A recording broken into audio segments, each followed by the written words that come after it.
ಕುಮಟಾ ತಾಲೂಕಿನಾದ್ಯಂತ ದಿನೇ ದಿನೇ ತಾಪಮಾನ ಏರಿಕೆ ಕಾಣುತ್ತಿದ್ದು ಲಕ್ಷಾಂತರ ಜನರಿಗೆ ನೀರಿನ ದಾಹ ನೀಗಿಸುತ್ತಿದ್ದ ಸದಾಕಾಲ ತುಂಬಿ ಹರಿಯುತ್ತಿದ್ದ ಅಘನಾಶಿನಿ ಒಡಲು ಇದೀಗ ನೀರಿಲ್ಲದೆ ಬರಿದಾಗುತ್ತಿದ್ದಾಳೆ. ಇದರಿಂದಾಗಿ ಕುಮಟಾದಲ್ಲಿ ಬರ ಪರಿಸ್ಥಿತಿಯು ಗಂಭೀರವಾಗ್ತಿದೆ.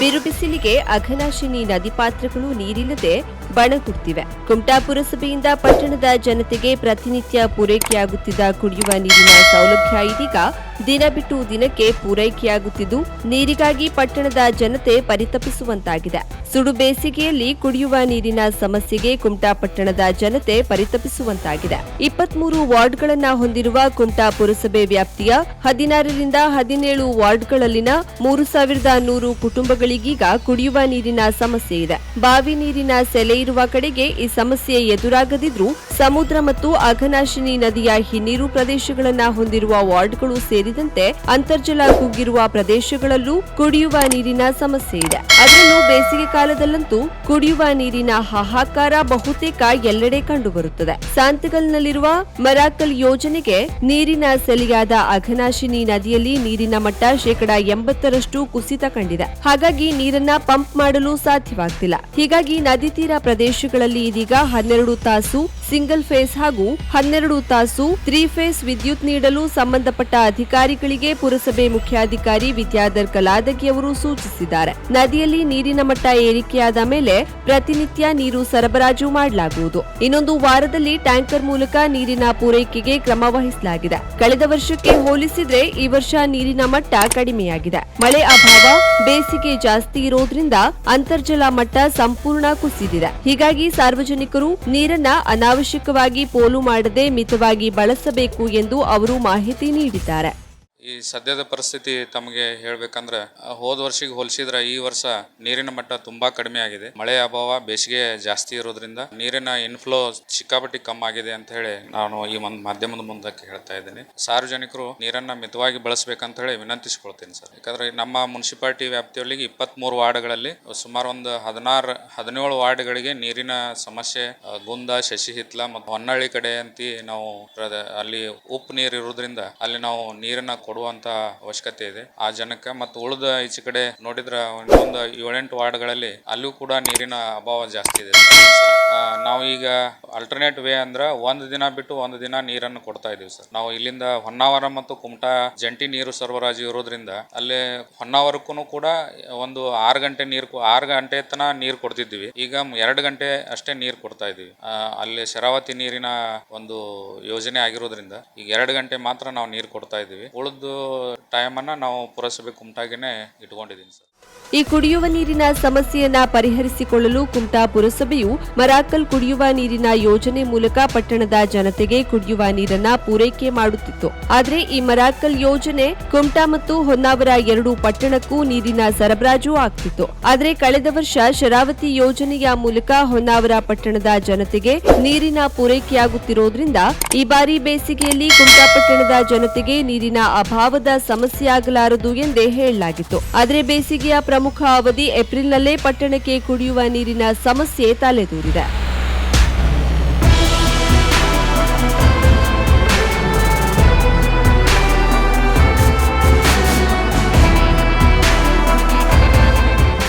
ಇದು ಪಂಚಾಯತದ ಚುನಾವಣೆಯಲ್ಲ, ದೇಶದ ಭವಿಷ್ಯ ನಿರ್ಧಾರ ಮಾಡುವ ಲೋಕಸಭಾ ಚುನಾವಣೆ. ಕಾರಣ ದೇಶದ ಮುಂದಿನ ಭವಿಷ್ಯ ಉಜ್ವಲವಾಗಿರಲು ನರೇಂದ್ರ ಮೋದಿ ಅವರಿಂದ ಮಾತ್ರ ಸಾಧ್ಯ ಎಂದು ಉತ್ತರ ಕನ್ನಡ ಲೋಕಸಭಾ ಕ್ಷೇತ್ರದ ಬಿಜೆಪಿ ಅಭ್ಯರ್ಥಿ ವಿಶ್ವೇಶ್ವರ ಹೆಗಡೆ ಕಾಗೇರಿ ಹೇಳಿದರು. ಹಳಿಯಾಳದಲ್ಲಿ ಭಾನುವಾರ ಪ್ರಚಾರ ಸಭೆ ನಡೆಸಿ ಮಾತನಾಡಿದ ಅವರು, ಕಾಂಗ್ರೆಸ್ ಈ ದೇಶಕ್ಕೆ ನೇತೃತ್ವ ಕೊಡಲು ಸಾಧ್ಯವಿಲ್ಲ. ಅವರಿಗೆ ಮತ ನೀಡಿದಲ್ಲಿ 50 ಸೀಟು ಬರದವರಿಗೆ ಮತ ನೀಡಿದಂತಾಗುತ್ತದೆ. ಆದ್ರಿಂದ ಬಿಜೆಪಿ 400ಕ್ಕೂ ಹೆಚ್ಚು ಸ್ಥಾನ ಪಡೆಯಲು ನಾವು ಕಾರಣ ಆಗಬೇಕು ಎಂದರು. ಕಾಂಗ್ರೆಸ್ ಅಧಿಕಾರಕ್ಕೆ ಬಂದ ಸಂದರ್ಭದಲ್ಲಿ ರಾಜ್ಯದಲ್ಲಿ ದ್ವೇಷದ ಚಟುವಟಿಕೆಗಳು ಹೆಚ್ಚಾಗಿದೆ. ಅಪರಾಧೀಕರಣದ ಮನೋಭಾವ ಇದ್ದವರು ತಮ್ಮ ರಕ್ಷಣೆ ಮಾಡುವ ಸರ್ಕಾರ ಬಂದಿದೆ ಅಂದುಕೊಳ್ತಾರೆ. ನೇಹಾ ಹಿರೇಮಠ ಅವರ ಕೊಲೆಯಂತಹ ದುರ್ಘಟನೆ ನಡೆದಿದೆ. ಜೊತೆಗೆ ಕಳೆದ 24 ಗಂಟೆಯಲ್ಲಿ ರಾಜ್ಯದಲ್ಲಿ 10 ಕೊಲೆಗಳಾಗಿದೆ. ಹೀಗಾದಲ್ಲಿ ರಾಜ್ಯದಲ್ಲಿ ಮನುಷ್ಯರ ಜೀವಕ್ಕೆ ಗ್ಯಾರಂಟಿ ಕೊಡುವವರು ಯಾರು ಎಂದು ಪ್ರಶ್ನಿಸಿದ್ರು. ರಾಜ್ಯದಲ್ಲಿ ಈಗ ಜೈ ಶ್ರೀರಾಮ್ ಹೇಳುವಂತಿಲ್ಲ, ಹನುಮ ಧ್ವಜ ಹಾರಿಸುವಂತಿಲ್ಲ, ಹನುಮ ಚಾಲಿಸ್ ಹೇಳುವಂತಿಲ್ಲ. ಹೀಗಾದಲ್ಲಿ ನಮ್ಮ ಸ್ಥಿತಿ ಮುಂದೇನು? ಕಾರಣ ಗಂಭೀರವಾಗಿ ಯೋಚಿಸಿ ಮತದಾನ ಪಾಲ್ಗೊಳ್ಳಬೇಕು ಎಂದರು. ಅಲ್ಪಸಂಖ್ಯಾತರು ಒಂದೇ ಪಕ್ಷಕ್ಕೆ ಮತ ಹಾಕಬಾರದು. ಕಾಂಗ್ರೆಸ್ ನಿಮ್ಮನ್ನ ಮುಖ್ಯ ವಾಹಿನಿಗೆ ಬರಲು ಬಿಡ್ತಿಲ್ಲ. ಅವರಿಗೂ ಸಹ ಉಜ್ವಲ ಗ್ಯಾಸ್, ಆಯುಷ್ಮಾನ್ ಯೋಜನೆ, ಕಿಸಾನ್ ಸಮ್ಮಾನ್ ಯೋಜನೆ, ಶೌಚಾಲಯ, ಅಕ್ಕಿ ಎಲ್ಲವೂ ಸಿಗ್ತಿದೆ. ಮತ್ಯಾಕೆ ಒಂದೇ ಕಡೆ ಮತ ಚಲಾಯಿಸೋದು ಎಂದು ಪ್ರಶ್ನಿಸಿದ್ರು. ಬಿಜೆಪಿ ಎಲ್ಲರಿಗೂ ಒಳ್ಳೆಯದನ್ನ ಮಾಡಿದೆ, ಕಾರಣ ಅದಕ್ಕೆ ಬೆಂಬಲ ನೀಡಬೇಕು ಎಂದರು. ಹತ್ತು ಕೊಲೆಯಾಗಿದೆ. ಆ ನೇಹ ಹಿರೇಮಠದವರಿಗೆ ಚಾಕು ಹಾಕಿ ಆ ಫಯಾಜನ್ನು ಸಾಯಿಸುತ್ತಾನೆ ಅಂತ ಆದ್ರೆ ರಾಜ್ಯದಲ್ಲಿ ಜೀವಕ್ಕೆ ಗ್ಯಾರಂಟಿ ಕೊಡೋರು ಯಾರು? ಮನುಷ್ಯರ ಜೀವಕ್ಕೆ ಗ್ಯಾರಂಟಿ ಕೊಡೋರು ಯಾರು ಅಂತ ಕೇಳಬೇಕು ಬೇಡ? ಈ ಚುನಾವಣೆಯಲ್ಲಿ ಕೇಳಬೇಕಲ್ಲ. ಮನುಷ್ಯರ ಜೀವಕ್ಕೆ ಬೆಲೆ ಇಲ್ಲದೆ ಇರುವಂತಹ ಸ್ಥಿತಿ ಬಂದ್ರೆ ಕಾಂಗ್ರೆಸ್ ಸರ್ಕಾರ ಈ ರೀತಿಯ ಅಪರಾಧೀಕರಣ ಮನೋಭಾವನೆಯವರಿಗೆ ಅವರು ಪ್ರೋತ್ಸಾಹಿಸ್ತಾ ಇದೆ ಅನ್ನುವಂತಹ ಸಂದೇಶ ಬಂದರೆ ಏನಾಗ್ಬಹುದು ನಮ್ಮ ರಾಜ್ಯದ ಸ್ಥಿತಿ? ಹನುಮಾನ್ ಚಾಲೀಸ್ ಹೇಳಲಿಕ್ಕೆ ಬಿಡೋದಿಲ್ಲ, ಭಗವಾನ್ ಧ್ವಜ ಹಚ್ಚಲಿಕ್ಕೆ ಬಿಡೋದಿಲ್ಲ. ಜೈ ಶ್ರೀರಾಮ್ ಅಂತ ಹೇಳ್ಕೊಂಡು ಹೋದ್ರೆ ಅವನ ಪಕ್ಕದಲ್ಲಿ ಹುಡುಗ ಬಂದು ಅಲ್ಲಾಹು ಅಕ್ಬರ್ ಅಂತ ಹೇಳ್ಬೇಕು ಅಂತ ಹೇಳ್ತಾರೆ. ಇದೆಲ್ಲದಕ್ಕೂ ಮಿಗಿಲಾಗಿ ವಿಧಾನಸೌಧದಲ್ಲಿ ಪಾಕಿಸ್ತಾನ್ ಜಿಂದಾಬಾದ್ ಅಂತ ಹೇಳ್ತಾರೆ ಅಂದ್ರೆ ನಮ್ಮ ರಾಜ್ಯ ಎಲ್ಲಿ ಹೋಗ್ತಾ ಇದೆ ಅಂತ ನಮ್ಗೆ ಅರ್ಥ ಆಗ್ತಾ ಇಲ್ಲ. ನಾವು ಗಂಭೀರವಾಗಿ ಯೋಚಿಸುವಂತಹ ಒಂದು ಸಂದರ್ಭ ಬಂದಿದೆ. ನಾವು ಅದನ್ನು ಗಂಭೀರವಾಗಿ ಯೋಚಿಸದೆ ಮತದಾನದಲ್ಲಿ ಪಾಲ್ಗೊಂಡ್ರೆ ಭವಿಷ್ಯದಲ್ಲಿ ಅನೇಕ ಸವಾಲುಗಳನ್ನು ನಾವು ಎದುರಿಸಬೇಕಾಗುತ್ತೆ. ಹಾಗಾಗಿ ನಾನು ನಿಮ್ಮಲ್ಲಿ ಮೊದಲನೇದಾಗಿ ವಿನಂತಿ ಮಾಡಿಕೊಳ್ತೇನೆ, ನಮ್ಮ ರಾಜ್ಯದ ಜನಜೀವನ ಸುರಕ್ಷಿತವಾಗಿರಬೇಕು, ಜನಜೀವನದ ಜೀವ ಗ್ಯಾರಂಟಿ ಆಗಿರಬೇಕು ಅಂತಾದ್ರೆ ಕಮಲದ ಹೂವಿಗೆ ಬಿಜೆಪಿಗೆ ಮತ ಕೊಟ್ಟು ನರೇಂದ್ರ ಮೋದಿಜಿಯವರನ್ನ ಮತ್ತೊಮ್ಮೆ ಪ್ರಧಾನಿ ಮಾಡಬೇಕು. ಹಾಗಾಗಿ ಈ ಸಂದರ್ಭದಲ್ಲಿ ಮಾಜಿ ಶಾಸಕ ಸುನಿಲ್ ಹೆಗಡೆ, ಮಾಜಿ ಪರಿಷತ್ ಸದಸ್ಯ ಎಸ್ಎಲ್ ಘೋಟ್ನೇಕರ್ ಹಾಗೂ ಇತರ ಪದಾಧಿಕಾರಿಗಳು ಇದ್ದರು. ಕಾಗೇರಿಯವರು ಹಳಿಯಾಳ್ ತಾಲೂಕಾ ವ್ಯಾಪ್ತಿಯಲ್ಲಿ ಕಲಕಟ್ಟ, ಬೆಳವಟಿಗೆ, ಹವಗಿ, ಯಡೋಗ, ಹಳಿಯಾಳ್ ಪಟ್ಟಣ ಭಾಗದಲ್ಲಿ ಪ್ರಚಾರ ನಡೆಸಿದ್ರು. ಹನುಮನ್ ಚಾಲಿಸಾ ಪಠಿಸಿದ್ರೆ, ಜೈ ಶ್ರೀರಾಮ್ ಘೋಷಣೆ ಕೂಗಿದ್ರೆ ಹಿಂದೂಗಳ ಮೇಲೆ ಕಾಂಗ್ರೆಸ್ ಸರ್ಕಾರ ಪ್ರಕರಣ ದಾಖಲಿಸುತ್ತದೆ. ಓಲೈಕೆಯ ರಾಜಕಾರಣ ನಡೆಯೋದಿಲ್ಲ ಎನ್ನುವುದನ್ನು ಮುಖ್ಯಮಂತ್ರಿ ಸಿದ್ದರಾಮಯ್ಯ, ಉಪಮುಖ್ಯಮಂತ್ರಿ ಡಿಕೆ ಶಿವಕುಮಾರ್, ಗೃಹ ಸಚಿವ ಪರಮೇಶ್ವರ್ ಅರ್ಥ ಮಾಡಿಕೊಳ್ಳಬೇಕು ಎಂದು ಲೋಕಸಭಾ ಬಿಜೆಪಿ ಅಭ್ಯರ್ಥಿ ವಿಶ್ವೇಶ್ವರ ಹೆಗಡೆ ಕಾಗೇರಿ ಆಕ್ರೋಶ ವ್ಯಕ್ತಪಡಿಸಿದರು. ಭಾನುವಾರ ಹಳ್ಯಾಳದಲ್ಲಿ ವಿವಿಧ ಗ್ರಾಮಗಳಲ್ಲಿ ಪ್ರಚಾರ ಕಾರ್ಯದಲ್ಲಿ ತೊಡಗಿ ಬಳಿಕ ಪಟ್ಟಣದ ಆನೆಗುಂದಿ ಬಡಾವಣೆಯಲ್ಲಿ ಬಿಜೆಪಿ ಚುನಾವಣಾ ಪ್ರಚಾರ ಉದ್ಘಾಟಿಸಿ ಮಾಧ್ಯಮದವರ ಜೊತೆ ಮಾತನಾಡಿದ ಅವರು, ಕಾಂಗ್ರೆಸ್ ಸರ್ಕಾರದ ಅವಧಿಯಲ್ಲಿ ಮನುಷ್ಯನ ಜೀವಕ್ಕೆ ಗ್ಯಾರಂಟಿ ಇಲ್ಲದಿರುವಾಗ ಇವರು ಕೊಡುವ ಸುಳ್ಳು ಗ್ಯಾರಂಟಿಗಳಿಗೆ ಜನ ಮೋಸ ಹೋಗಬಾರದು ಎಂದು ಮನವಿ ಮಾಡಿದ ಕಾಗೇರಿ, ಇದು ಗ್ಯಾರಂಟಿಗಳ ಚುನಾವಣೆಯಲ್ಲ, ಇದು ದೇಶದ ಚುನಾವಣೆಯಾಗಿದ್ದು ಇಲ್ಲಿ ದೇಶದ ಬಗ್ಗೆ ಮಾತನಾಡಬೇಕೆನ್ನುವ ಪ್ರಬುದ್ಧತೆ ಕೂಡ ಕಾಂಗ್ರೆಸ್ಗಿಲ್ಲ ಎಂದು ಲೇವಡಿ ಮಾಡಿದ್ರು. ಕಾಂಗ್ರೆಸ್ನ ಅಲ್ಪಸಂಖ್ಯಾತರ ಮತ ಬ್ಯಾಂಕ್ ಓಲೈಕೆಯ ತುಚ್ಛ ರಾಜಕಾರಣದಿಂದ ಇಂದು ರಾಜ್ಯದಲ್ಲಿ ಕಾನೂನು ಸುವ್ಯವಸ್ಥೆ ಹದಗೆಟ್ಟಿದೆ, ಹಿಂದೂಗಳಿಗೆ ರಕ್ಷಣೆ ಇಲ್ಲದಂತಾಗಿದೆ ಎಂದು ಅಸಮಾಧಾನ ಹೊರಹಾಕಿದ್ರು. ಕೇಂದ್ರ ಬಿಜೆಪಿ ಸರ್ಕಾರ ಎಲ್ಲರಿಗೂ ಯೋಜನೆ ನೀಡುತ್ತಿದೆ, ಪ್ರತಿಯೊಂದು ಯೋಜನೆ ಎಲ್ಲಾ ವರ್ಗದವರಿಗೂ ತಲುಪುತ್ತಿದೆ ಎನ್ನುವುದನ್ನ ದೇಶದ ಅಲ್ಪಸಂಖ್ಯಾತ ಸಮುದಾಯದವರು ಅರಿತುಕೊಳ್ಬೇಕು. ಮುಸ್ಲಿಮರು ತಾವು ಕೂಡ ದೇಶದ ಮುಖ್ಯ ವಾಹಿನಿಯಲ್ಲಿ ಇದ್ದೇವೆ ಎನ್ನುವುದನ್ನ ಅರಿತುಕೊಂಡು ಒನ್ ಸೈಡ್ ಕಾಂಗ್ರೆಸ್ಗೆ ಮತ ಹಾಕದೆ ಸುಭದ್ರ, ಶಕ್ತಿಶಾಲಿ, ಸಶಕ್ತ ಭಾರತ ದೇಶಕ್ಕಾಗಿ ಬಿಜೆಪಿಗೆ ಮತ ಹಾಕುವಂತೆ ಕಾಗೇರಿ ಮನವಿ ಮಾಡಿದ್ರು. ಮತಗಳಿಕೆಗೋಸ್ಕರವಾಗಿ ಕೊಡುವಂತಹ ಈ ರೀತಿ ಕಾರ್ಯಕ್ರಮಗಳ ಬಗ್ಗೆ ಅವರು ನಿಗಾ ವಹಿಸಬೇಕು ಮತ್ತು ಇದನ್ನು ಹೇಗೆ ನಿಯಂತ್ರಿಸಬೇಕು ಅನ್ನೋದನ್ನು ಅವರು ಯೋಚಿಸಬೇಕು ಅನ್ನೋದು ಒಂದು ಭಾಗ. ಅದು ಎರಡನೇ ಭಾಗ ನಾನು ಕೇಳ್ತಾ ಇರೋದು, ಆಗಲೇ ಹೇಳಿದೆ ನಾನು, ನಿಲ್ಲಿಸೋದೇ 200 ಚಿಲ್ಲರೆ ಸೀಟ್ ನಿಲ್ಲಿಸ್ತಾರೆ ಕಾಂಗ್ರೆಸ್ದವರು. 273 ಸೀಟ್ ಬೇಕು, ಗೆಲ್ಲೋದು ಇವರೊಂದು 50 ಸೀಟ್ ಗೆಲ್ತಾರೆ. ಇವರು ಯಾವ ನೈತಿಕತೆ ಇಟ್ಕೊಂಡು ಈ ರೀತಿ ಗ್ಯಾರಂಟಿ ಹೇಳ್ತಾರೆ ಅಂತ. ಅಂದರೆ ಈ ಗ್ಯಾರಂಟಿ ಇವರು 1 ಲಕ್ಷ ಎಷ್ಟೆಷ್ಟು ಏನೇನು ಹೇಳ್ತಾರೋ ಅದನ್ನು ಕೊಡೋದಕ್ಕೆ ಇವರಿಗೆ ಬಹುಮತ ಸರ್ಕಾರ ಬೇಕು ತಾನೆ. ಅರೆ ಅಧಿಕೃತ ವಿರೋಧಿ ಪಕ್ಷವೇ ಆಗೋದಿಲ್ಲ. ಇವರಿಗೆ ನೈತಿಕತೆ ಇಲ್ಲ ಹೀಗಿದ್ದೆಲ್ಲ ಘೋಷಿಸೋದಕ್ಕೆ. ಕರ್ನಾಟಕದಲ್ಲಿ ಅದೇನೋ ಆಕಸ್ಮಿಕವಾಗಿ ಆ ಸಂದರ್ಭದಲ್ಲಿ ಮತದಾರರನ್ನ ಮೋಸ ಮಾಡಿದ್ರು ಕಾಂಗ್ರೆಸ್. ಈಗ ಈ ಚುನಾವಣೆಯಲ್ಲಿ ಈ ಪ್ರಬುದ್ಧತೆ ಬಂದಿದೆ ಮತ್ತು ಅದನ್ನು ನಾವು ಎಲ್ಲರಿಗೂ ಅದನ್ನು ತಿಳಿಸ್ಕೊಡ್ತಾ ಇದ್ದೇವೆ. ಇವರು ಅಧಿಕೃತ ವಿರೋಧಿ ಪಕ್ಷವೂ ಆಗ್ಲಿಕ್ಕಾಗದೇ ಇರುವಷ್ಟನ್ನವರು ಈ ರೀತಿ ಮ್ಯಾನಿಫೆಸ್ಟೋ ಕೊಡೋದು ಇದು ಹೇಗೆ ಅಂತ, ಇದು ಸುಳ್ಳು ಅಂತ ಅನಿಸ್ಬಿಟ್ಟಿದೆ ಎಲ್ಲ ಜನಕ್ಕೆ. ಇದು ಸಾಧ್ಯ ಇಲ್ಲ ಮತ್ತೆ ಅಂತ. ಮತಾಂಧ ಶಕ್ತಿಗಳಿಗೆ ಕಾಂಗ್ರೆಸ್ ಸರ್ಕಾರ ರಕ್ಷಣೆ ಕೊಡ್ತಾ ಇದೆ ಅನ್ನೋ ಕಾರಣಕ್ಕೆ ಈ ಮತಾಂಧ ಶಕ್ತಿಗಳು ವಿಜೃಂಭಿಸ್ತಾ ಇದೆ. ನಾನು ಅದಕ್ಕೆ ಎಲ್ಲ ಉದಾಹರಣೆ ಹೇಳಿದೆ ನಾನು ನಿಮ್ಮ ಎದುರುಗಡೆ. ಹಾಗಾಗಿ ಕಾಂಗ್ರೆಸ್ ಸರ್ಕಾರ ಈ ಕಾನೂನು ಬಾಹಿರವಾದಂಥ ಚಟುವಟಿಕೆ ಮಾಡೋರಿಗೆ, ಶಾಂತಿ ಭಂಗ ಮಾಡೋರಿಗೆ ಒಂದು ಕಠಿಣ ಕ್ರಮ ತೆಗೆದುಕೊಳ್ತಾ ಇಲ್ಲ. ಅದರ ಪರಿಣಾಮ ಇದೆಲ್ಲ. ಈಗ ನಾನೇ ಕೇಳ್ತೀನಿ, ಡಿಜೆಹಳ್ಳಿ ಪೊಲೀಸ್ ಸ್ಟೇಷನ್ ಆಕಟ್ಟ ಶ್ರೀನಿವಾಸ್ ಮನೆ ಸುಟ್ಟಿದ್ದು, ಇಲ್ಲಿ ಹುಬ್ಬಳ್ಳಿಯಲ್ಲಿ ಪೊಲೀಸ್ ಸ್ಟೇಷನ್ ಸುಟ್ಟಿದ್ದು, ಶಿವಮೊಗ್ಗದಲ್ಲಿ ಗದ್ದಲ ಮಾಡಿ ಅವ್ರ ಮೇಲೆ ಕೇಸ್ ಹಿಂತೆಕೊಳ್ಳಿ ಅಂತ ಬರೆದ್ರೆ ಏನಾಗುತ್ತೆ? ಅಪರಾಧಿಗಳಿಗೆ ಪ್ರೋತ್ಸಾಹ ಕೊಟ್ಟಂತೆ ಆಗತ್ತಲ್ಲ. PI ಸಂಘಟನೆ ಮೇಲೆ ಕೇಸೆಲ್ಲ ಹಿಂತೆಕೊಳ್ಳಿ ಅಂದ್ರೆ ಏನಾಗುತ್ತೆ? ಅಪರಾಧಿಗಳಿಗೆ ಪ್ರೋತ್ಸಾಹ ಕೊಟ್ಟಂತೆ ಆಗತ್ತೆ. ಇದನ್ನು ಅರ್ಥ ಮಾಡ್ಕೋಬೇಕು ಕಾಂಗ್ರೆಸ್. ತನ್ನ ಮತಗಳಿಕೆಯ ಏಕೈಕ ಉದ್ದೇಶಕ್ಕೆ ಸಮಾಜದ, ರಾಷ್ಟ್ರದ ಹಿತವನ್ನ ಬಲಿ ಕೊಡುವಂತ ಸ್ಥಿತಿ ಕಾಂಗ್ರೆಸ್ ತರಬಾರದು. ಈ ಸಂದರ್ಭದಲ್ಲಿ ಮಾಜಿ ಶಾಸಕ ಸುನಿಲ್ ಹೆಗ್ಡೆ, ಮಾಜಿ ವಿಧಾನ ಪರಿಷತ್ ಸದಸ್ಯ SL ಘೋಟ್ನೇಕರ್, ಪ್ರಮುಖರಾದ ಮಂಗೇಶ್ ದೇಶಪಾಂಡೆ, ವಿಠ್ಠಲ್ ಸಿದ್ದನ್ನವರ್, ಚೂಡಪ್ಪ ಬೋಬಾಟಿ, ಬಸಣ್ಣ ಕುರುಬಗಟ್ಟಿ, ವಿಲಾಸ ಯಡವಿ, ಜಯಲಕ್ಷ್ಮಿ ಚವಾಣ್ ಇತರರು ಇದ್ದರು. ಪುರಾಣ ಪ್ರಸಿದ್ಧ ಗೋಕರ್ಣ ಮಹಾಬಲೇಶ್ವರ ಮಂದಿರದ ಕಾಮಾಘನಾಶಿನಿ ಉತ್ಸವ ರವಿವಾರ ವಿಜೃಂಭಣೆಯಿಂದ ಸುಸಂಪನ್ನವಾಯಿತು.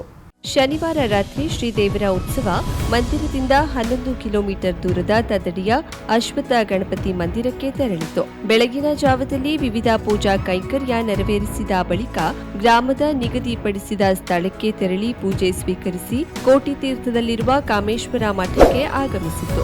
ಇಲ್ಲಿ ರಾಜೋಪಚಾರ ಪೂಜೆ ಸ್ವೀಕರಿಸಿದ ಬಳಿಕ ನಾಗಬೀದಿ ಮಾರ್ಗವಾಗಿ ಮಂದಿರಕ್ಕೆ ಮರಳಿತು. ಉತ್ಸವ ಬರುವ ಮಾರ್ಗದಲ್ಲಿನ ನಿವಾಸಿಗಳು ರಂಗೋಲಿಯ ಚಿತ್ತಾರ ಬಿಡಿಸಿ, ಮಾವಿನ ತೋರಣಗಳಿಂದ ಅಲಂಕರಿಸಿ, ಆರತಿ ನೀಡಿ ದೇವರಿಗೆ ವಂದಿಸಿದ್ರು. ವಾದ್ಯಘೋಷ, ಬಿರುದು ಬಾವಲಿ, ಪಕ್ಕೆ ಪರಾಕು ಉತ್ಸವಕ್ಕೆ ಮೆರುಗು ನೀಡಿತು. ಮಂದಿರದ ಪ್ರಧಾನ ಅರ್ಚಕ ವೇದಮೂರ್ತಿ ಅಮೃತೇಶ್ ಹೀರೆ ಪೂಜಾ ಕೈಂಕರ್ಯ ನೆರವೇರಿಸಿದ್ರು.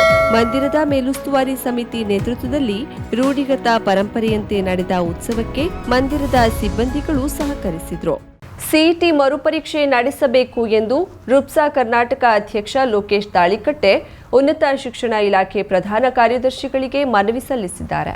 ಎಂಜಿನಿಯರಿಂಗ್ ಅಥವಾ ಮತ್ತಿತರೆ ಕೋರ್ಸ್ಗಳಿಗೆ ಸೇರಲು ಸುಮಾರು 3.5 ಲಕ್ಷ ದ್ವಿತೀಯ PUC ವಿದ್ಯಾರ್ಥಿಗಳು ಕಳೆದ 2 ವರ್ಷದಿಂದ ಶ್ರಮವಹಿಸಿ ಸಿಇಟಿಗೆ ತಯಾರಾಗಿ ಪರೀಕ್ಷೆ ಎದುರಿಸಿದ ಸಂದರ್ಭದಲ್ಲಿ ಪ್ರಶ್ನೆ ಪತ್ರಿಕೆಯಲ್ಲಿ ಔಟ್ ಆಫ್ ಸಿಲೆಬಸ್ ಪ್ರಶ್ನೆಗಳನ್ನ ನೋಡಿ ದಿಕ್ಕು ಕಾಣದ ಪರಿಸ್ಥಿತಿ ಉಂಟಾಗಿ ದುಃಖ ಮತ್ತು ಆತಂಕಕ್ಕೊಳಗಾಗಿದ್ದಾರೆ. ವಿದ್ಯಾರ್ಥಿಗಳ ಈ ಪರಿಸ್ಥಿತಿ ಕಂಡ ಉಪನ್ಯಾಸಕರು ಕೂಡ ಅಸಹಾಯಕರಾಗಿ ಪರೀಕ್ಷಾ ವ್ಯವಸ್ಥೆ ಕುರಿತು ನಿರಾಶರಾಗಿದ್ದಾರೆ. ಸಹಜವಾಗಿ ಒಂದು ವಿಷಯದಲ್ಲಿ 1 ಅಥವಾ 2 ಪ್ರಶ್ನೆಗಳು ತಪ್ಪಾಗಿ ಪಠ್ಯದಲ್ಲಿ ಇಲ್ಲದವು ಬರುತ್ತಿದ್ದವು. ಅವುಗಳಿಗೆ ಗ್ರೇಸ್ ಮಾರ್ಕ್ಸ್ ಕೊಡುವಂಥದ್ದು ಸಾಮಾನ್ಯವಾಗಿತ್ತು. ಆದರೆ ಪ್ರಸ್ತುತ ಸಿಇಟಿ ಪರೀಕ್ಷೆ ನಡೆದ 4 ವಿಷಯಗಳಲ್ಲಿ ಒಟ್ಟು 46 ಪ್ರಶ್ನೆಗಳು ಪಠ್ಯವನ್ನ ಹೊರತುಪಡಿಸಿ ಕೇಳಿರೋದು ಇಷ್ಟೆಲ್ಲ ಅವಾಂತರಗಳಿಗೆ ಕಾರಣವಾಗಿದೆ. ಈ ಆತಂಕದ ಪರಿಸ್ಥಿತಿ ಅರಿತ PU ಕಾಲೇಜ್ ಆಡಳಿತ ಮಂಡಳಿ ಅಧ್ಯಕ್ಷರು ಹಾಗೂ ಸದಸ್ಯರು ಮತ್ತು ರುಪ್ಸಾ ಅಧ್ಯಕ್ಷರ ಜೊತೆ ದಾವಣಗೆರೆಯಲ್ಲಿ ಸಭೆ ಸೇರಿ ಚರ್ಚಿಸಿದ್ದು, ಒಟ್ಟು 240 ಅಂಕಗಳಲ್ಲಿ 46 ಪಠ್ಯಗಳಲ್ಲಿ ಇಲ್ಲದ ಪ್ರಶ್ನೆಗಳು ಬಂದಿರೋದು ಇದೇ ಮೊದಲು. ಈ ಸಮಸ್ಯೆಯನ್ನ ಮರು ಪರೀಕ್ಷೆಯಿಂದ ಮಾತ್ರ ಬಗೆಹರಿಸಲು ಸಾಧ್ಯ. ಅದನ್ನ ಬಿಟ್ಟು ಗ್ರೇಸ್ ಮಾರ್ಕ್ಸ್ ಅಥವಾ 46 ಅಂಕಗಳನ್ನ ಕಳೆದು ಫಲಿತಾಂಶ ಪ್ರಕಟಿಸಲು ಸಾಧ್ಯವಿಲ್ಲ. ಈ ರೀತಿಯ ಬೇಜವಾಬ್ದಾರಿ ಪ್ರಮಾದಕ್ಕೆ ಕಾರಣರಾದವರನ್ನ ತಕ್ಷಣ ತನಿಖೆಗೆ ಒಳಪಡಿಸಿ ತಪ್ಪಿತಸ್ಥರನ್ನ ಶಿಕ್ಷಿಸಬೇಕು ಹಾಗೂ ಅವರಿಂದ ಸಿಇಟಿ ಪರೀಕ್ಷೆ ನಡೆಸಲು ಆಗುವ ಖರ್ಚನ್ನ ವಸೂಲಿ ಮಾಡಬೇಕು. ಅಂತಿಮವಾಗಿ ಸಿಇಟಿ ಮರುಪರೀಕ್ಷೆ ನಡೆಸುವ ತೀರ್ಮಾನವನ್ನ ಇಲಾಖೆ ಹಾಗೂ ಮಂತ್ರಿಗಳ ನೇತೃತ್ವದಲ್ಲಿ ತಕ್ಷಣ ಪ್ರಕಟಿಸಬೇಕು. ಇದು ವಿಳಂಬ ಆದ್ರೆ ಮಕ್ಕಳ ಹಿತ ಕಾಯಲು ನಮ್ಮ ಸಂಘಟನೆ ಕಾನೂನು ಹೋರಾಟಕ್ಕೂ ಸಿದ್ಧ ಮಾಡಿಕೊಳ್ಳಲು ಹಿಂಜರಿಯೋದಿಲ್ಲ ಎಂದು ಮನವಿಯಲ್ಲಿ ತಿಳಿಸಿದ್ದಾರೆ. 3.5 ಲಕ್ಷ ವಿದ್ಯಾರ್ಥಿಗಳು ಸಿಇಟಿ ಪರೀಕ್ಷೆಯನ್ನು ಎದುರಿಸಿದ್ದಾರೆ. ಸೊ ಅದರಲ್ಲಿ 4 ಸಬ್ಜೆಕ್ಟ್ಗಳಿದಾವೆ. ಒಂದು physics, chemistry, maths and biology. Physics ಅಲ್ಲಿ ಸುಮಾರು 5 ಪ್ರಶ್ನೆಗಳು, ಮತ್ತೆ ಮ್ಯಾಥ್ಸ್ ಅಲ್ಲಿ ಸುಮಾರು 15 ಪ್ರಶ್ನೆಗಳು, ಮತ್ತೆ ಕೆಮಿಸ್ಟ್ರಿಯಲ್ಲಿ 16 ಪ್ರಶ್ನೆಗಳು, ಮತ್ತೆ ಬಯಾಲಜಿಯಲ್ಲಿ 10ಕ್ಕೂ ಹೆಚ್ಚು ಪ್ರಶ್ನೆಗಳು. ಒಟ್ಟು 46 ಪ್ರಶ್ನೆಗಳು ಔಟ್ ಆಫ್ ದಿ ಸಿಲೆಬಸ್ ಅನ್ನ ಕೊಟ್ಟಿದ್ದಾರೆ. ಸೊ ಇಲ್ಲಿ ದುರಂತ ಏನಂದ್ರೆ 240 ಮಾರ್ಕ್ಸ್ಗೆ ಸುಮಾರು 46 ಅಂದ್ರೆ ಹತ್ತತ್ರ 20% ಪ್ರಶ್ನೆಗಳು ತಪ್ಪಾಗಿದ್ದಾವೆ ಅಥವಾ ಬೇರೆ ಸಿಲೆಬಸ್ ಇಂದ ಬಂದಿರೋದ್ರಿಂದ ಇದು ಮಕ್ಕಳಿಗೆ ಬಹಳ ದೊಡ್ಡ ಆಘಾತ ಮತ್ತೆ ದುಃಖವನ್ನ ತರುವಂತಹ ಒಂದು ಘಟನೆಯಾಗಿದೆ. ಯಾಕೆ ಅಂತಂದ್ರೆ 2 ವರ್ಷ ಸತತವಾಗಿ ಮಕ್ಕಳುಗಳು ಇದಕ್ಕಾಗಿನೇ ಪ್ರಿಪೇರ್ ಆಗಿರ್ತವೆ. ನಾವು ಇಂಜಿನಿಯರಿಂಗ್ ಅನ್ನ ತಗೋಬೇಕು ಅಥವಾ ಇನ್ನಿತರೆ ಡಿಗ್ರಿ ಉನ್ನತ ಕೋರ್ಸ್ ಗಳನ್ನ ತಗೋಬೇಕು ಅಂತ ಹೇಳ್ಬಿಟ್ಟು ಆಸೆಯನ್ನು ಇಟ್ಕೊಂಡು ಮತ್ತೆ ಮನೆ ಪೋಷಕರು ಕೂಡ ಆ ರೀತಿಯ ಕನಸುಗಳನ್ನ ಕಾಣ್ತಾ ಇರ್ತಾರೆ. ನಮ್ಮ ಮಕ್ಕಳು ಏನಾದ್ರು ಉನ್ನತ ಒಂದು ಕೋರ್ಸ್ ಅನ್ನ ಡಿಗ್ರಿಯನ್ನ ಮಾಡ್ತಾರೆ ಅಂತ ಹೇಳಿ. ಸೊ ಇದಕ್ಕೆ ತಣ್ಣೀರೆರಚಿರುವಂತಹ ಅಂದ್ರೆ ಇದಕ್ಕೆ ಒಂದು ದೊಡ್ಡ ಪ್ರಮಾದವನ್ನು ಎಸಗಿರುವಂತಹ ಈ ಇಲಾಖೆ ಬಹಳ ಬೇಜವಾಬ್ದಾರಿಯಿಂದ ಈ ವರ್ತನೆಯನ್ನ ಮಾಡಿದೆ. ಯಾಕಂದ್ರೆ ಕನಿಷ್ಠ ಪ್ರಶ್ನೆ ಪತ್ರಿಕೆ ತಯಾರಾದಾಗ ಅದನ್ನ ಪುನರ್ ವಿಮರ್ಶೆಗೆ ಒಳಪಡಿಸಬೇಕು. ಪರೀಕ್ಷೆ ಪಠ್ಯಗಳಲ್ಲಿ ನಾವು ಕೊಟ್ಟಿರುವಂತಹ ಪಠ್ಯಗಳಲ್ಲೇ ಪ್ರಶ್ನೆಗಳಿದಾವೆ ಅನ್ನೋದ್ರ ಬಗ್ಗೆ ಚೆಕ್ ಮಾಡಿ ಆನಂತರ ಪರೀಕ್ಷೆ ಪ್ರಶ್ನೆ ಪತ್ರಿಕೆಗಳನ್ನು ತಯಾರು ಮಾಡಬೇಕು ಅನ್ನೋ ಆಲೋಚನೆ ಇಲ್ಲದೆ ಇರುವಂತಹ ಬೇಜವಾಬ್ದಾರಿ ಅಧಿಕಾರಿಗಳನ್ನ ತಕ್ಷಣ ಅವ್ರ ಮೇಲೆ ಕ್ರಮವನ್ನು ಜರುಗಿಸಿ ಮತ್ತೆ ಅವ್ರನ್ನ ತನಿಖೆಗೆ ಒಳಪಡಿಸಬೇಕು. ಮತ್ತೆ ಈ ಪರೀಕ್ಷೆಗೆ ಆಗಿರುವಂತಹ ಒಟ್ಟು ವೆಚ್ಚವನ್ನ ಅವರಿಂದ ವಸೂಲಿ ಮಾಡಬೇಕು. ಅದ್ರ ಜೊತೆಗೆ 46 ಮಾರ್ಕ್ಸ್ ಏನ್ ಕಡಿಮೆ ಅಲ್ಲ ಅದು. ಸೊ ಅದನ್ನ ನೀವು ಆ ಮಕ್ಕಳುಗಳಿಗೆ ಗ್ರೇಸ್ ಆಗಿ ಕೊಡಕ್ ಹೋದ್ರೆ ಅದು ಎಲ್ಲಾ ಮಕ್ಕಳಿಗೂ ಒಂದೇ ತರ ಆಗುತ್ತೆ. ಸೊ ಓದ್ದರಿಗೆ ಓದ್ದೇ ಇರೋರಿಗೂ ಒಂದೇ ತರ ಆಗುತ್ತೆ. ಅದ್ರ ಬದಲು ಅದನ್ನ ಕಳೆದ್ರೂ ಕೂಡ ಸೊ ಅದು ಮಕ್ಕಳಿಗೆ ದೊಡ್ಡ ಅನ್ಯಾಯ ಆಗುತ್ತೆ. ಅದರಿಂದ ಮರುಪರೀಕ್ಷೆ ಮಾಡಿ ಅಂತ ಹೇಳ್ಬಿಟ್ಟು ರುಪ್ಸ ಕರ್ನಾಟಕ ಮತ್ತೆ ಇಡೀ ರಾಜ್ಯದ ಏನು PU ಕಾಲೇಜು ಆಡಳಿತ ಮಂಡಳಿಗಳದು ಎಲ್ಲರ ಪರವಾಗಿ ನಿಮ್ಮಲ್ಲಿ ರಿಕ್ವೆಸ್ಟ್ ಮಾಡ್ತಾ ಇದೀವಿ, ಮರುಪರೀಕ್ಷೆಯನ್ನ ಮಾಡಿ. ಸೊ ಯಾಕೆ ಈ ಮಾತನ್ನ ಕೇಳ್ತಾ ಇದ್ರೆ PUC ಮತ್ತೊಂದು ಪರೀಕ್ಷೆ ಇದೆ, ಇಂಥವು ಇನ್ನೂ 2 ಪರೀಕ್ಷೆಯನ್ನ ಮಾಡ್ತೀವಿ ಅಂತ ಹೇಳ್ಬಿಟ್ಟು ಈಗಾಗಲೇ ನಮ್ಮ ಶಿಕ್ಷಣ ಸಚಿವರು ಮಧು ಬಂಗಾರಪ್ಪನವರು ಹೇಳಿದ್ದಾರೆ. ಸೊ ಹಾಗಾಗಿ ಮೊದಲನೇ ಪರೀಕ್ಷೆನಲ್ಲಿ ಹೆಚ್ಚು ಇಂಪಾರ್ಟೆನ್ಸ್ ಅನ್ನು ಕೊಡದೇ ಇರುವಂತಹ ವಿದ್ಯಾರ್ಥಿಗಳು 2ನೇ ಪರೀಕ್ಷೆನಲ್ಲಿ ತಮ್ಮ ಅದೃಷ್ಟವನ್ನ ಪರೀಕ್ಷೆ ಮಾಡ್ಕೊಳ್ಳೋ ಹಂತದಲ್ಲಿ ಇದಾವೆ. ಸೊ ಆ ವಿದ್ಯಾರ್ಥಿಗಳಿಗೂ ಕೂಡ ಅನುಕೂಲ ಆಗುತ್ತೆ. ಸೊ ಅದರ ಪರೀಕ್ಷೆಯ ನಂತರ ನೀವು CET ಪರೀಕ್ಷೆಯನ್ನ ಮಾಡಬಹುದು ಅಂತ ಹೇಳ್ಬಿಟ್ಟು ಮಾಡ್ಲೇಬೇಕು ಅಂತ ಹೇಳ್ಬಿಟ್ಟು ನಾವು ಒತ್ತಾಯ ಮಾಡ್ತೀವಿ. ಒಂದು ವೇಳೆ ನೀವು ಮರುಪರೀಕ್ಷೆಯನ್ನ ಮಾಡಲಿಲ್ಲ ಅಂತಂದ್ರೆ ಖಂಡಿತವಾಗಿ ರುಪ್ಸ ಕರ್ನಾಟಕ ಈ ವಿಚಾರದಲ್ಲಿ ಕಾನೂನು ಹೋರಾಟಕ್ಕೆ ಇಳಿಯುತ್ತೆ ಅಂತ ಹೇಳ್ಬಿಟ್ಟು ನಿಮ್ಗೆ ಹೇಳೋದಕ್ಕೆ ಇಚ್ಛಿಸ್ತೀವಿ. ಸೊ ಆ ಅವಕಾಶ ನೀವು ಕೊಡೋದಿಲ್ಲ, ನೀವೇ ಅದರ ನಿರ್ಧಾರ ಮಾಡ್ತೀರಾ ಅಂತ ಹೇಳ್ಬಿಟ್ಟು ನಾವು ಭಾವಿಸ್ತೀವಿ. ಸಮಸ್ತ ನಮ್ಮ ಭಾರತೀಯ ಹಾಗೂ ಕನ್ನಡ ನಾಡಿನ ಜನತೆಗೆ ಮಹಾವೀರ ಜಯಂತಿಯ ಶುಭಾಶಯಗಳು. ಎಲ್ಲರಿಗೂ ಆಯುಷ್ಯ, ಆರೋಗ್ಯ ಮತ್ತು ಸಮೃದ್ಧಿ ಕೊಟ್ಟು ಕಾಪಾಡಲಿ ಎಂದು ನಾನು ಶ್ರೀದೇವರಲ್ಲಿ ಬೇಡ್ಕೊಳ್ತೇನೆ. ಅದೇ ರೀತಿ ಎಲ್ಲರಿಗೂ ಒಳ್ಳೆಯದಾಗಲಿ. ಜೈನಂ ಜಯತು ಶಾಸನಂ.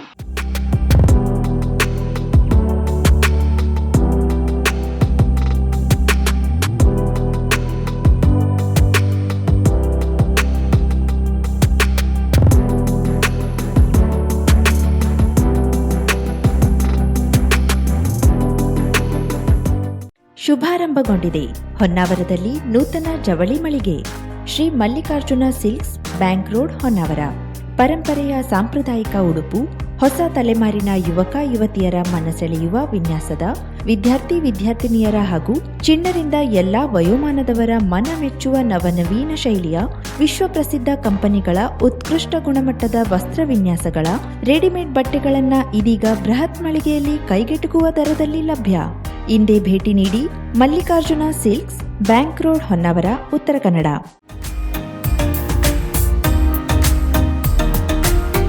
ಮಿಲನ್ ಎಂಟರ್ಪ್ರೈಸಸ್ ಬೃಹತ್ ಎಲೆಕ್ಟ್ರಾನಿಕ್ ಹಾಗೂ ಫರ್ನಿಚರ್ ಮಳಿಗೆ. ಉತ್ತರ ಕನ್ನಡ ಜಿಲ್ಲೆಯಲ್ಲೇ ಅತಿ ಹೆಚ್ಚು ಮಳಿಗೆಗಳನ್ನ ಹೊಂದಿರುವ, ಅತಿ ಹೆಚ್ಚು ಸಂತೃಪ್ತ ಗ್ರಾಹಕರನ್ನ ಹೊಂದಿರುವ ಮೂಲಕ ಹೆಗ್ಗಳಿಕೆಗೆ ಪಾತ್ರವಾಗಿರುವ ಏಕೈಕ ಸಂಸ್ಥೆ ಮಿಲನ್ ಎಂಟರ್ಪ್ರೈಸಸ್.